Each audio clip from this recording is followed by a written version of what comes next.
Ангели. Ангелите са безплътни духовни същества, създадени от Бога да служат на Неговата воля. Те са част от невидимия духовен свят и действат като посредници между Бога и човека.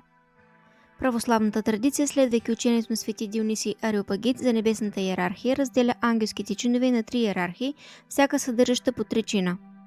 Висша иерархия. Серафими, най-близките до Бога, изпълнени с божествена любов и огън, херовими, носители на Божията мъдрост и познание, престоли носят Бога и служат на Божието правосъдие. Средна иерархия. Господства управляват последните ангелски чинове и наставляват земните владетели. Сили изпълняват Божията воля, творят чудеса и даряват чудотворство на угодните Богу хора. Власти укротяват силата на дявола и отвръщат от хората дяволските изкушения.